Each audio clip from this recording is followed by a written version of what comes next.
What's up, my wizards? It's Dev and Julie from Mtg. We like magic. Both of us like magic. I'm here today to give you my top 25 Ixalan cards. I know, it seems like kind of a lot of cards, and I've seen some people online already lamenting that the overall power level of the set isn't quite as high as they would have hoped. And I can see that, but I think that in a good way, instead of getting like 4 or 5 $15 to $20 cards that we're all chasing after, instead we've got a bunch of like $3 to $6 really standard playable cards, and I think that's kind of a better trade.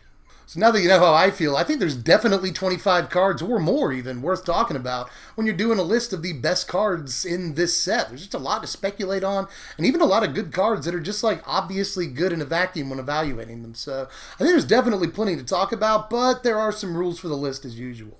I'm only looking at constructed playability here, and I love limited. Draft is maybe my favorite way to play the game, but we'll talk about sealed in our pre-release guide, and we'll talk about draft as the season moves on. Draft, by the way, looks like this is a very, very good set to draft from what I can tell. But we're mostly looking at constructed playability here. The big three, Standard, Modern, and Commander. And if a card has significance in all three formats, then it's going to make it up the list a pretty good way. So now that you know how a card makes the list, let's actually talk about the list.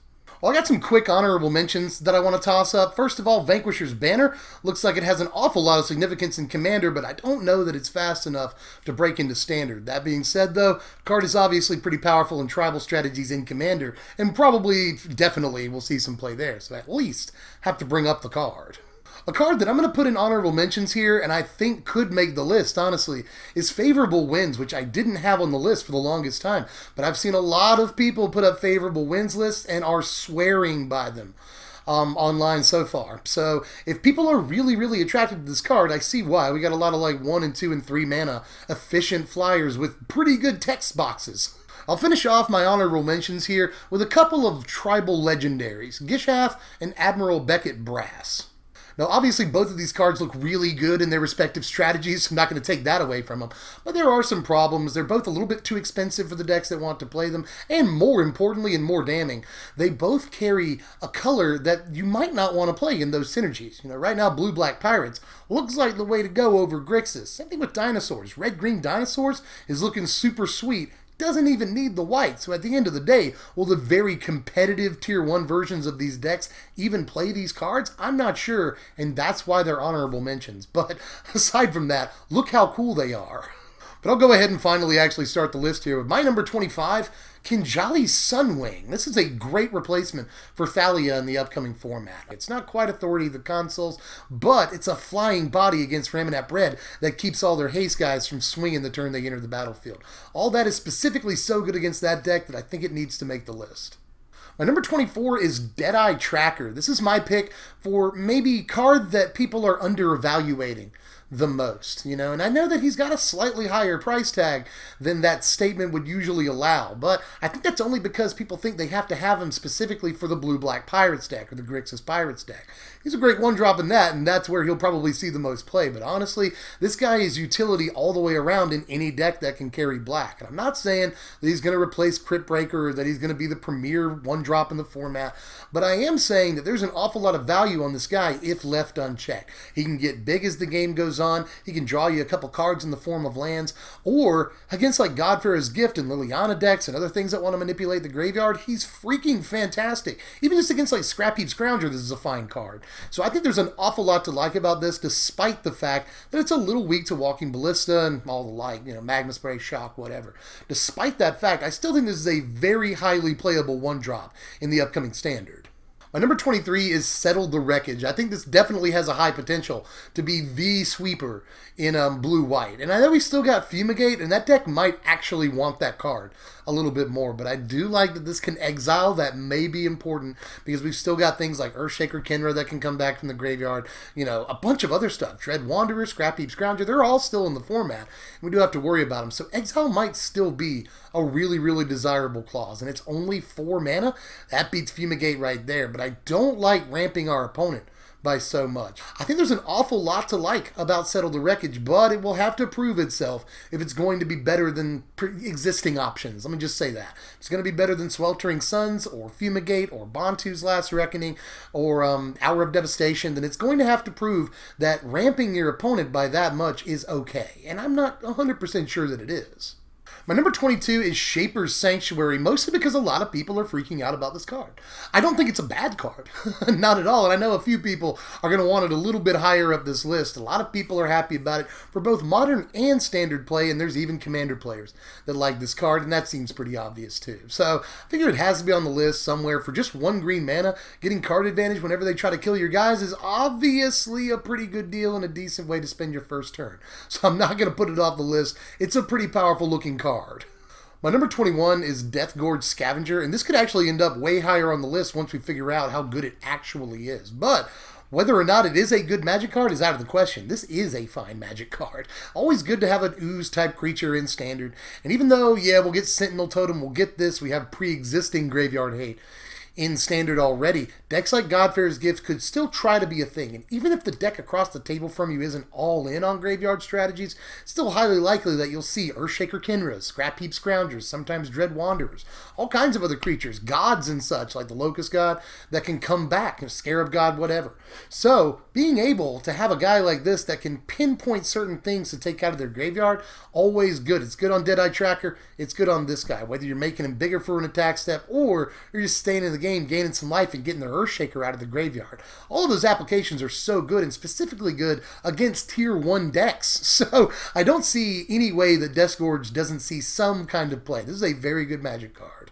My number 20 is Ruin Raider. This is definitely, from what I've seen at least, to my mind, the best 3-drop pirate for the Pirates deck. There's a little bit of competition there, but honestly, Ruin Raider, again, to my eyes, is probably the best Bob variant that we've gotten in a good long time. You know, this almost always draws you a card the turn that it comes into play, and if it can draw you more than 1 card in a game, it's doing a lot of work and getting a lot of value for you. It's also a decent body. Don't love the toughness, but at least a 3 power for 3 mana body is worth playing, and when it draws you a card or two, yeah, that's great. This is, again, to my mind, easily the best 3-drop pirate, so it's got to be on the list because it's going to be in that deck.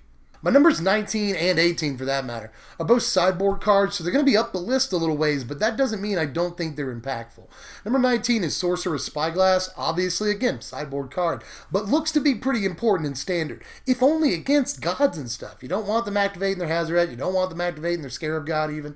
So, against specifically gods, this looks good, but there's a bunch of activated abilities in the next Standard that you don't want to run afoul of. Let me say that. So this card probably at least serviceable for sideboards. My number 18 is, again, another sideboard card, but I think that it impacts more than just Standard, and that's Katli Honor Guard. I don't think this impacts Standard that much necessarily unless there's just a truly ridiculous ETB trigger that entire decks are built around. I'm not sure that I see that right now, but in Modern, there are ridiculous ETB triggers that go infinite, so we have to worry about that. You know, Kitchen Finks, Murderous Redcap, you know, these are decks that essentially just get ETB triggers infinitely. And something like Katli Honor Guard could be an amazing sideboard piece against those decks specifically, and they're really annoying to play against. So just, it's good to have another sideboard piece that disrupts those decks. My number 17 is Chart a Course. Now this looks like a pretty powerful Magic card, but it has to go in something. That's the thing, right? Like it might go in Pirates, but I think that deck is already pretty full on spell slots. To be honest, it wants to play Fatal Push, it wants to play Walk the Plank, the red versions want to play Lightning Strike, very likely. They want to play Lookout's Dispersal, the Pirate counterspell. There's just an awful lot of spells, and we have to play at least 24, 25, or 26 Pirates in that deck, one would say. So we don't have all the room for spells, but if it can fit Chart a Course, this looks really, really powerful. And one of the big things putting it on the list is that people are talking about it in Modern Merfolk. If it does make that list, I think that it should make this list. My number 16 is our first Planeswalker sighting, and I'm sorry she's all the way down here, but my number 16 is Braska. She has got to prove herself before we put her in the top 10 or anything. 6-mana Planeswalkers aren't always playable. Yeah, we just lost Chandra Flamecaller. We played with her. People played with Elspeth back in Theros block, but this is no Elspeth. This is, though, a pretty powerful looking Magic card. I like a Planeswalker that can plus to make creatures. That's cool. She's got an ability that blows stuff up. That's cool. Her ultimate is really, really good and not really super hard to get to. That's cool, too. But she's 6 mana, and that alone can put her relatively, low on my list. So I will say that Braska looks really, really powerful, and I wouldn't be surprised if she saw some sort of play in a mid-range deck, but she'll have to see that play before I'll give her that credit. Right now, I'll put her at number 16 until she proves herself. My number 15 is Dregher and Friends, we'll say. Dregher of the Mighty, I think, is the best of the ramping things, the ramping creatures in Ixalan, just because it always produces whatever color that you want, regardless of whether or not you got a dinosaur or whatever's going on. And when you do have a dinosaur, it becomes a profitable attacker. All that is really, that's fantastic. So I think that Dregher is the best of those cards, but there's also the 1 white mana 0/3 that ramps you a little bit when you play a dinosaur. And then there's Otepic Huntmaster, which looks really good because it can also give dinosaurs haste and ramp them.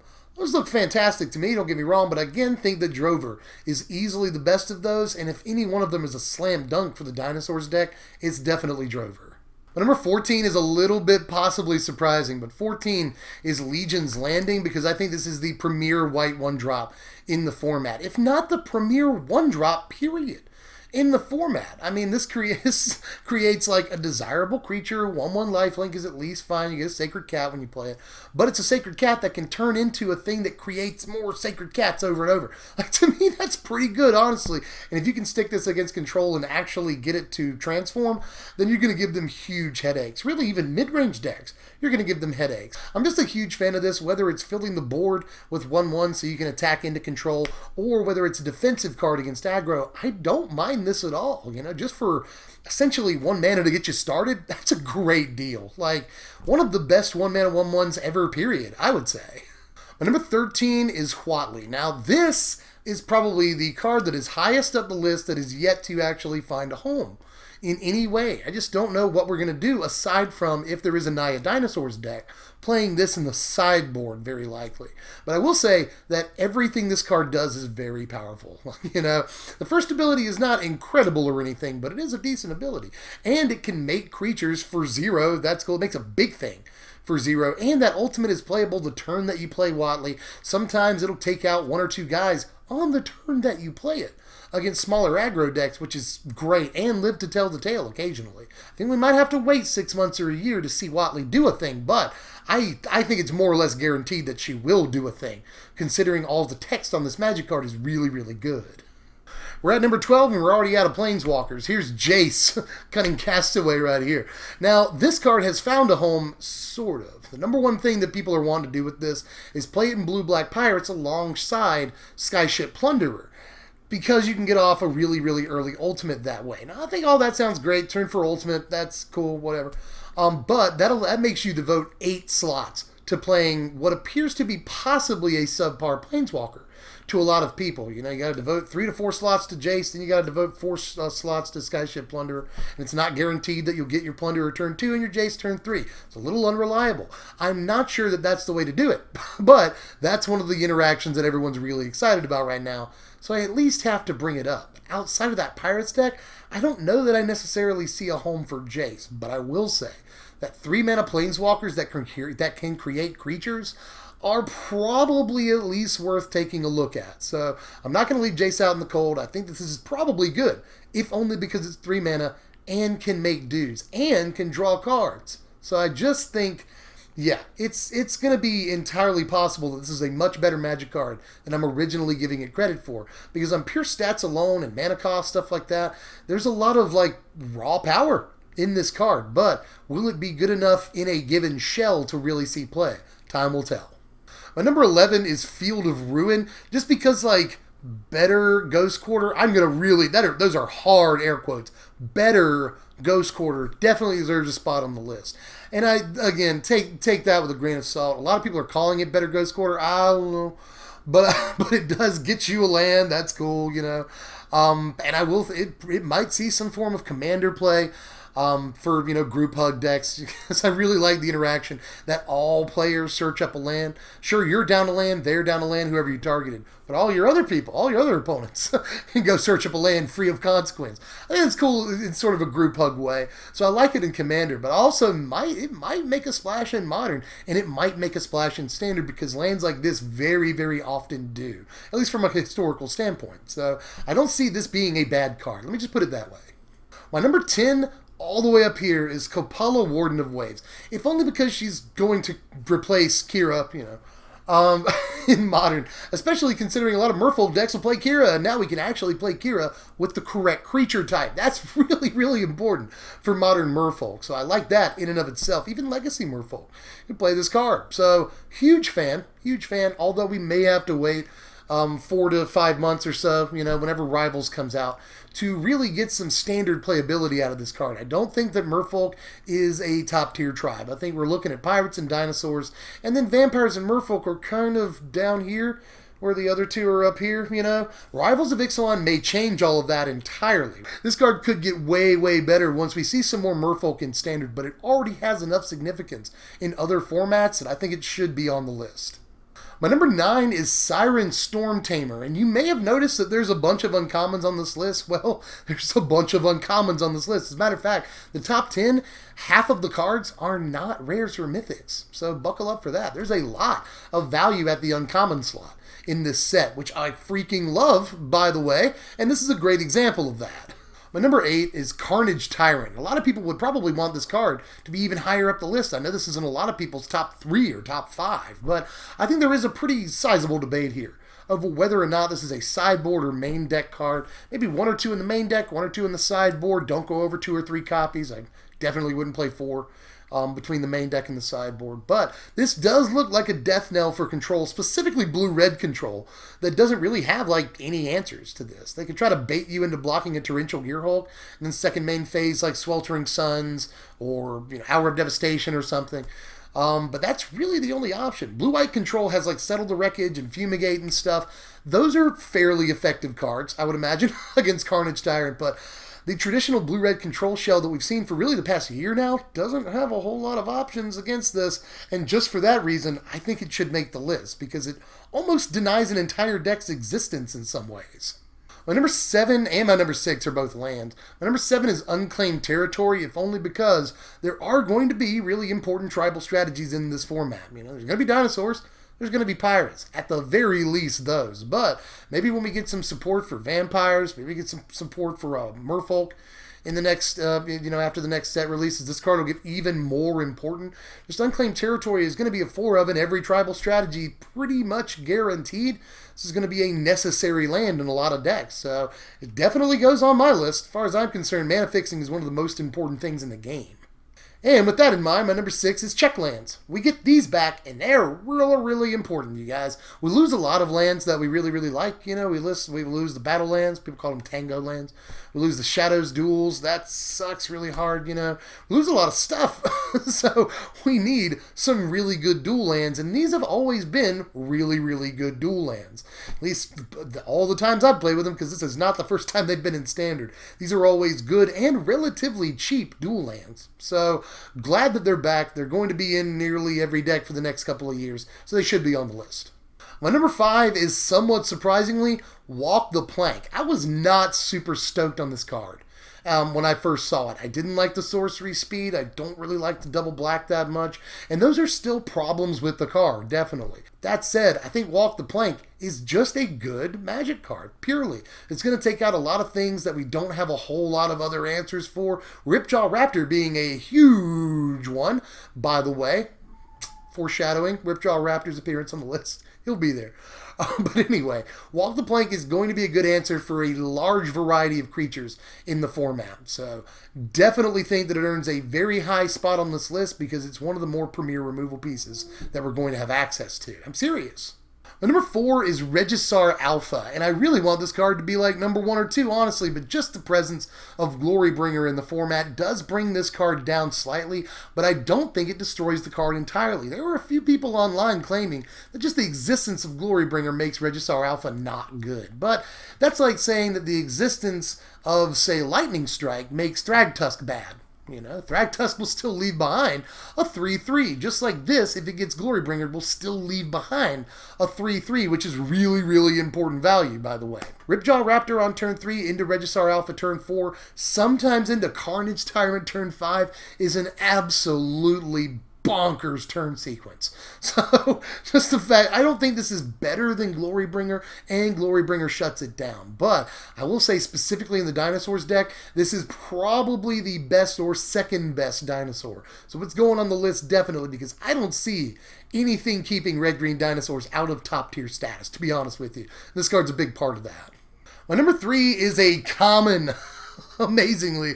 My number 3 is Opt. Because it's here, it's in Modern now, and all banning jokes aside, I would say that like 90% of the comments I've seen on Opt so far are jokes about it being banned in Modern, like the week after the set comes out. That's not going to happen. We'll have some time to play with Opt in Modern, I almost promise you. You know, and those are going to be good times, man, and we'll be able to play it in Standard too. In like the blue-red spells list, Opt looks freaking phenomenal. You know, just love to have a straight-up cantrip for just 1 blue mana that lets us see 2 cards. There's just so much that's good about Opt. It's a really unassuming Magic card, but cards like this are always very, very powerful. And in fact, cards like this have a habit of getting banned in Modern. That's how good they are. So Opt needs to be in the top 3 as far as I'm concerned. My number 2 is the aforementioned Jah Raptor, and honestly, I think this card could be number 1. Doesn't really look like much when you first look at it. Just a 4 mana, 4/5, yeah, that's good stats. That's Siege Rhino stats. That's pretty good right there. And whenever it enrages, you draw a card. That's actually ridiculous. Just so you know, whenever it blocks, you draw a card. Whenever it attacks in his block, you draw a card. And, big thing here, it's above most burn removal. It's above cut. It's above Abrade. It's above Harness Lightning Strike, Shock, Magma Spray, all those cards. It is way above. Hour of Devastation kills it, but not much else, to be honest. And just that sort of resilience to removal is going to be really important. Yeah, Walk the Plank kills it. Revolted Fatal Push kills it without them drawing a card. That's going to be a pretty important check. But against all of the really important red removal that everyone's playing, and again, red's a really important color in the next Standard. Just I'm going to let you know that. Ravenap Red, Tamer, these are still really, really good decks that don't lose a lot to rotation and will be important. So the fact that, like, it doesn't die to, like, literally any red removal is going to be of utmost importance. And if they want to block it, they let you draw a card. That's just... If you leave it up and they want to attack, they're letting you draw a card. That's just, in case you didn't know, drawing a card is one of the best things you can do in the entire game of Magic, and it comes on a 4/5 body and can sometimes get you 2 or 3 cards a game. That's ridiculous. Jah Raptor is crazy. Take my word. And my number 1 is maybe surprising to some people, I think. But my number 1 is Growing Rights of Lamacq. It's Lamacq. I still can't figure it out. Lamacq? Maybe. Who knows? Like I said at the very beginning, way back when, if you remember that, cards that are good in multiple formats are going to be higher up the list. And honestly, this could see play in Modern, in the Modern Elves deck. Already talking about Heritage Druid and stuff, making this card crazy. You can flip it on turn 3 super easy. So there's that. You know, in Standard, if you can flip this on turn 3, there are ways to do it, but very more reliably on turn 4. And in Commander, forget about it. This card looks crazy in Commander too. So just the fact that it's probably playable at some level in all 3 of the big constructed formats, definitely it should make the list. But for the text box, I'll give it number 1, you know. And yeah, once they do sweep you, the card becomes a little bit worse. But honestly, if you can just untap, and if you can tap with it 1 time, that is often going to be all that you need. It is very easy to get 10 or more mana by turn 4 or 5 with this card out. So, good. I guess we're happy Ulamogg's not in the format anymore. But this is going to cast a a big, huge threat in the next couple of years and beyond, because it should see play in Commander and possibly, again, Modern Elves. So this card already has a ton of impact the day that it comes out, and I think it might be the number 1 card in the entire set. But that's my entire list, and I probably still miss some stuff because there are still more good cards. So let me know what I missed down there in the comments section. What's really, really good? What are you excited to play for that I didn't cover here? And let me know how you felt about the list. If you felt like it should have been ordered differently. It's always a pain in the butt ordering these things, because I know people are going to be like, you put this ahead of this? You put X ahead of Y? What's wrong with you? So air your grievances in the comments section. We'll get a discussion going. Get down there in the comments section and do some stuff. You can also like the video if you enjoyed the video. Follow me on Twitter at SBMTGDev. Share this video on social media. Do all the YouTube stuff. And you can support us on Patreon if you feel like it. For just $1, Just a buck helps out so much, you don't even know it. Patreon.com/SBMTG. And very, very soon, I'm going to start taking votes. If you're not a patron yet and you want to vote on the order of the decks that are going to come out for Deck Tech season, just get over there, kick $1 in, and your voice will be heard when I take votes on what's going to be the order of the Deck Techs this season. I'm going to ask that question in just a couple of days, so go ahead and get over to Patreon if you haven't done it yet. But anyway, I think that's all I've got for now. If there's anything else, just let me know in the comment section, and I will see you cats later. I'm Dev from The Place. Thanks for watching, my wizards. Well, this video is brought to you in part by TCGplayer.com. They're my sponsor, and I want you to go over there and check out some stuff, man. They've already got pre-order prices on everything that I've talked about in this video, at least, and a couple of cards that I think are sleeping a little bit that I want you to take a look at. I've already mentioned Deadeye Tracker. That's under $2 right now, and I think it's a steal, you guys. Go ahead and pick up your copies. And again, Unclaimed Territory, card's only about $2.25 right now, but if Vampires and Merfolk get more significant when Rivals of Ixalan comes out, the card may shoot up past that. So, you might want to go ahead and get your copies, because once it gets more significant, the price will go up with it. Another one you can probably go ahead and pick up is Legion's Landing. This is a respectably low-priced card right now, considering what I think it might be able to do in this format. So check that out if you haven't yet, or you can just click the link in the description, take you over to TCG Player, and you can shop for yourself at your own pace without some fat idiot telling you what to buy. So do all that, and I'll see you cats later. I'm Dev from SBMTG. Thanks for watching, my wizards.